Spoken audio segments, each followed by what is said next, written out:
Hello, welcome back to Furious Driving and the convertible this time again. Well, you might have seen on Instagram and Facebook this week that I managed to get the Immobilizer off. We turned the engine over very cautiously on the key. Here's a little clip of it happening in case you missed it. It just did it! The Immobilizer's off. I'm not going to start it because I haven't changed the cam belt yet or the fuel filter. But that's amazing. It's free. Oops. This thing actually works. Potentially. It's not dead anymore. Do I dare risk taking the battery out now? I've been taking the battery home every time so it doesn't get nicked because, you know, convertible and everything. Oh, this is exciting. I really want to start it. I shouldn't start it because I haven't primed the oil pump or anything. But it turns over. Oh, this is so exciting.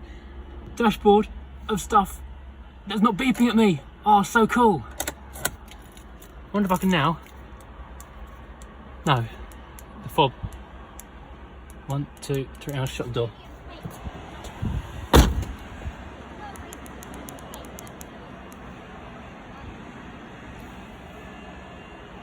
Mash, mash, mash, mash, mash, mash, mash, mash. No, it's not syncing at all. But at least the Immobilizer's off, so. Yeah, let's try this one more time on the key in the door. Try it now. No.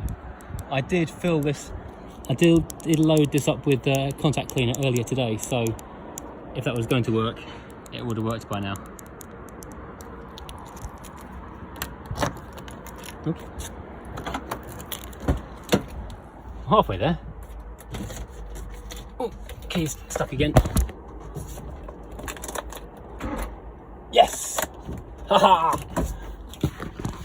This is a happy face. This is the face of someone who's got a car with an Immobilizer that's finally come off. Yes. So yes, we know the car has some life in it. So fingers crossed we can make this into a proper growing project. Obviously this looks pretty terrible here because this wing is very crusty indeed. Yeah, I also just noticed that I can put my finger through the sill just here, which is not a good thing. That's not a feature. So there's a bit more welding than I'd hoped for, but now we've got a potentially functioning engine. I've been and got, well, you know I had already, all the timing gear, cam belt kit, alternator belt, used alternator, fuel filter and a water pump and obviously some antifreeze, because today I'm going to see if I can quickly change over the cam belt and then we can see if we can fire this thing up.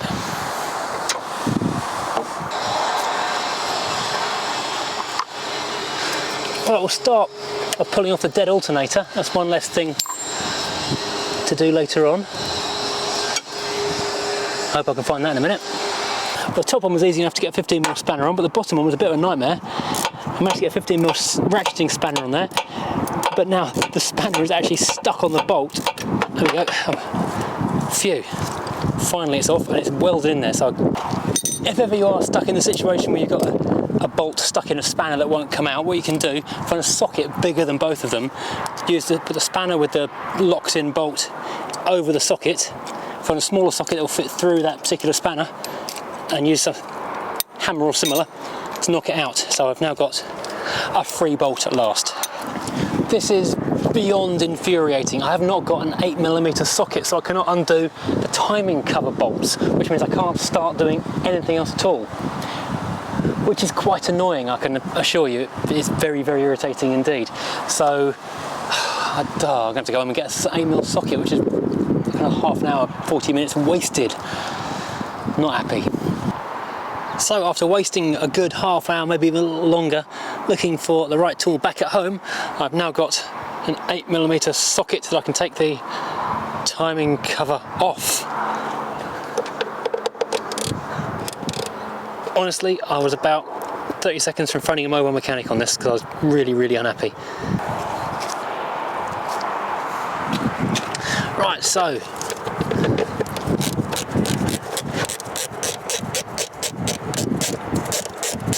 this should be the easy bit. Of course, this was a difficult bit today, so let's hope everything else is easy after this. And there we have timing belt. Oh, that's handy. That's handy. It's been marked up quite neatly for me in the past. Well, fortunately, it turns out this thing doesn't have locking wheel nuts, so I can get the wheel off without getting into the boot. I still couldn't raise the car up high enough to actually get the jack under the sill, but what I did was jack it under the front cross member, then lower it onto a block of wood onto the cross member. Then it was high enough to get the jack under the sill, so we can get underneath the car in a roundabout sort of way. Interestingly, it's got little Rover dust caps, which are quite cool. Let's save them for the Tomcat. This is interesting because everyone on the internet and me think that these are MGF alloys because the offset isn't quite right and the style, which looks like MGF alloys with these little hex head studs in them. But also everyone says that the MGF has got a different PCD in terms of the nut pattern, the stud pattern. But unless these have been drilled out, they seem to fit on quite well. The timing belt itself, the old cam belt, looks in pretty decent condition. I'm not sure I'm actually wasting my time here, to be perfectly honest. But this is 6 years old, so better safe than sorry, as they say. What I'm referring to here, I did watch a couple of YouTube videos on this. This is the 200-400 series repair manual, the dealer manual, so it does give you all the details of everything you're meant to be doing. I need to be lining up these timing marks. A 22mm socket on the crank pulley. I can turn this until, whoops, too far. The inlet and exhaust manifold, timing wheels are lined up. There's an arrow on there, lining up to a line just there. There's white marks, Tipex marks that someone's put on the car previously. And there's also some green marks up here that he's put on there, helpfully. A white mark there, green mark there, green mark there. So the last person to do this marked this up quite comprehensively, which is nice. Now to go and get my locking tool. So this is just a simple little block of aluminium that goes in between the wheels, so the wheels now can't turn. So the camshafts can't go out of whatever position they're in. That's the right position forever now. The book doesn't really tell you how, but it just says to remove the 3 bolts and tensioner bolt from the power steering pump, which is down here behind the engine. I've got one out so far. It's an 11mm on one end, 13 on the other. It's also really hard to reach. But fortunately the bolts aren't particularly tight. Ow, ow, ow.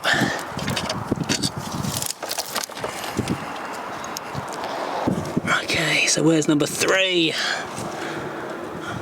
Number 3 is down the back of the pulley, so you can't actually get a spanner on the thing. I think number 3 have to go up underneath the car. It's on an axle stand as well as a jack, so don't worry.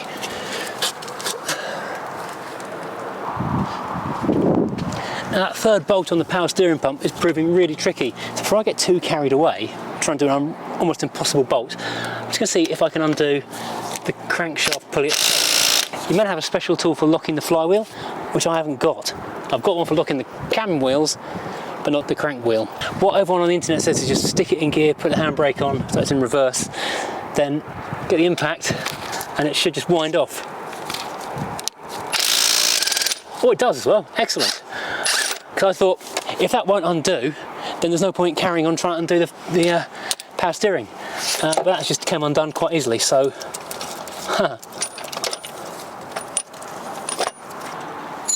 Now one thing the book has skipped mentioning is I've got to take the engine mount off as well.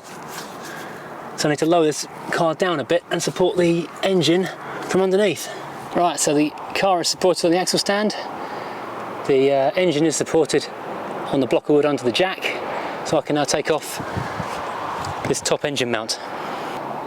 Well, really annoyingly, I cannot get the bottom bolt out of the power steering pump, which means I can't get the lower half of the timing cover off, which means I can't undo the tensioner. So I'm basically knackered for the sake of a 10mm socket, which I haven't got here. I've got a 10mm spanner, but that won't do it. So I'm gonna have to go home and come back another day because it's now 5 o'clock and I'm needed at home from, well, about half an hour ago in fact.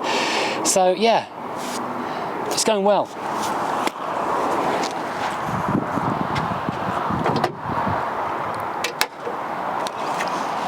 Right, so first things first, let's make life easy for myself and pump the tyre up so I can actually get a jack underneath the thing this time. Save faffing around quite so much.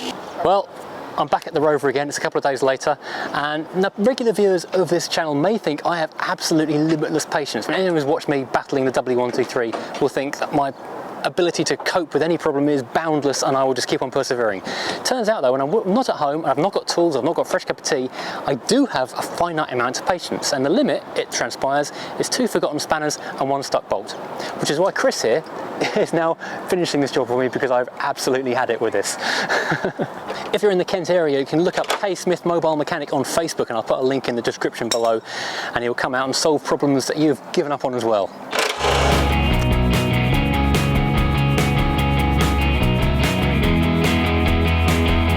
You see this because the engine and the inner wing's in the way, but the spanner just there is on one of the water pump bolts, and you can just sort of feel it as it moves that it's about to snap. If you put any more pressure on it, it'll come halfway out, but not all the way out.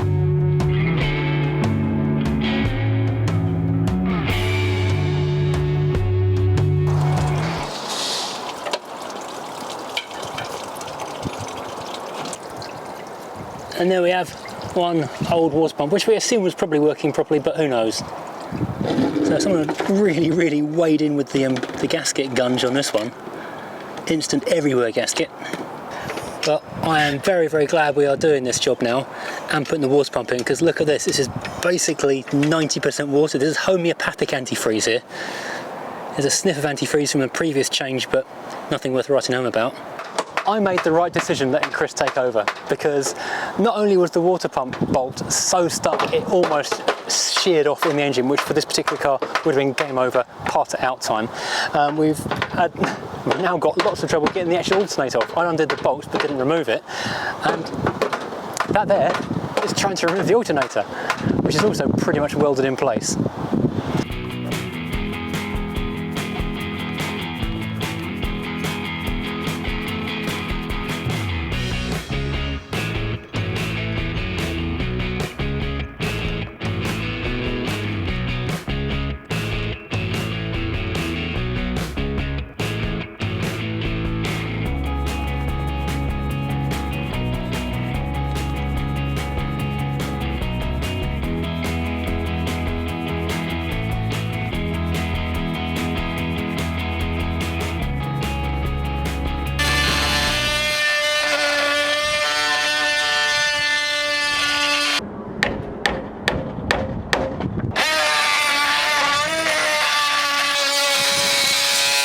I don't think I can stress quite how glad I am that I'd got someone else in to help me out here, because right now what we found has happened is not only had the top bolt for the alternator rusted in place so completely that even after wheeling it for ages and soaking it in WD-40 it wouldn't come out. So what Chris is trying to do at the moment is actually cut the alternator off the old bolt, which I couldn't have done because I've not got a cordless saw of any kind that would deal with that. You evil rusty nugget of boltness. This just cost us, I don't know, I wasn't looking at the time, but quite a while. About 3 buckets of sweat. Yeah. An aneurysm.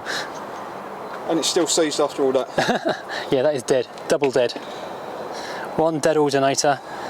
This thing here is what nearly cost this car its life.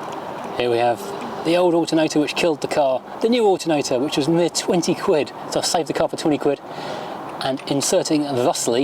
Look at that. Look how easily that moves. This is all the copper slip in the world doused onto that, so it's not going to seize up again. Look how floppy and loose and delightful that is. This is how it should have been. This is with the 30-second alternator on and off job should be, not the half an hour bashing it with a hammer. Here we have the nice new shiny delightful not covered in instant gasket water pump. I like doing it this way. I can just hold the camera and point it at stuff. It's much easier. I might do this in view. If you can see Chris's face right now. Gee, can't wait for that one. My invoice just went up. Our first little shock of the day, well, our next little shock of the day I should say, is that the water pump is not the same. So I just found that the belt that came off the car is a different length to the one supplied.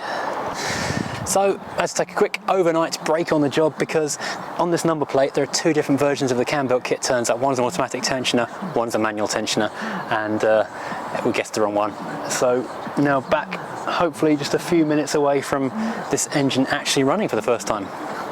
test and trace system in England could reach a quarter of those who had contact with positive coronavirus case. Figures showed in the first 3 weeks. Other thing we were looking at to make sure everything's ready to go, fresh fuel filter in there, so we're not pouring gunky old, well, we will be pouring gunky old fuel. It's 7 years old in the tank and there's half a tank of it, but might catch some of the lumps. Hurrah! I was just off collecting a car from somewhere else for other shooting purposes, and I come back and there's a cam belt on this thing. Sorry, timing belt. Let's not be pedantic. And meanwhile, there is a gallon of new antifreeze of the correct variety and now distillation. Just, here we go. So this is going to be ready to run in just a few minutes. Well, here we are, final stages, back goes the engine mount. Apart from the fact that I think I inadvertently sent the alternator belt back to the shop with the rest of the parts. So it's 90% of the one thing we actually set out to do on this job has not actually been done, although everything else is done, that was done along the way. But the alternator moves nice and free. Yeah. So we do now have a functioning alternator, even though it's not actually connected to the drive belt. That's my bad. Hoot in a second, because I just connecting the battery up for the first time. Is it going to hoot or is it going to... No, I think it's, I don't know. I'm not sure. We'll find out. What, you say hoot, I say siren. I think it's going to hoot. It only hoots, there's no siren on it, so it's just how many times. There we go. Siren! He wins. Has the immobilizer light gone out? It's off. Oh, really? No, it's the immobilizer. Chris has just found the immobilizer. Right, so after the last time I came up here and got the immobilizer off and it was fine, I disconnected the battery and now it's not fine anymore and we can't make the car start. Now I was at this point meant to be signing off with a little drive around the car park saying how happy I was I got a car that I could start and drive and run, except the immobilizer won't come off again. I'm not massively happy right now. We've got an engine that in theory does work. I've heard it turn over before. It's now got a new alternator that works. It's got a new timing belt. It's got a new fuel filter. It's got fresh oil. So in theory, everything should be just on the button and ready to go. But the immobilizer has decided to kick back in again, and so the car is no longer movable.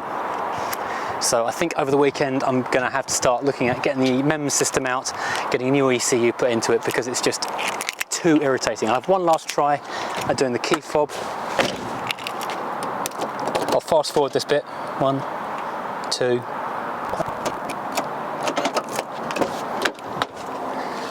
Last try. No, it's not going to play. Okay, needs new.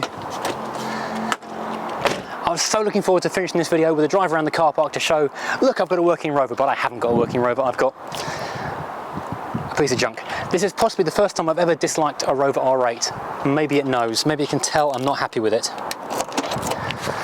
Let's cover it over, come back tomorrow.